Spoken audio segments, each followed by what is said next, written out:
Electronics and communication engineering open category general first round వచ్చేసి మనకి 5535 అయితే ఉందండి. ఫీమేల్ ఫస్ట్ రౌండ్ వచ్చేసి మనకి 9686 అయితే ఉందండి.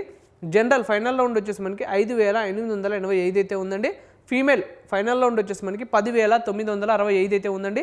దీనికి సంబంధించిన EWS, OBC, NCL, SC, ST category cut off ranks అయితే ఉన్నాయి. ఒకసారి స్క్రీన్ షాట్ తీసి అయితే పెట్టుకోండి. Engineering physics open category general first round వచ్చేసి మనకి 10494 అయితే ఉందండి. ఫీమేల్ ఫస్ట్ రౌండ్ వచ్చేసి మనకి 20216 అయితే ఉంది.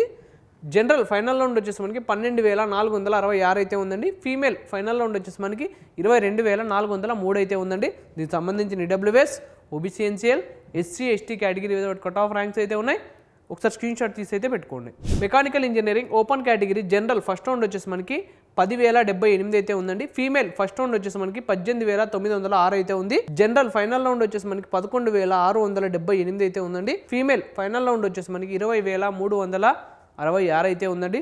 దీనికి సంబంధించిన EWS, OBC, NCL, SC, ST category cut off ranks అయితే ఉన్నాయి. ఒకసారి స్క్రీన్ షాట్ తీసి అయితే పెట్టుకోండి. మెటలాజికల్ and material engineering open category general first round వచ్చేసి మనకి 13695 అయితే ఉందండి. ఫీమేల్ ఫస్ట్ రౌండ్ వచ్చేసి మనకి 21967 అయితే ఉందండి. జనరల్ ఫైనల్ రౌండ్ వచ్చేసి మనకి 16268 అయితే ఉంది.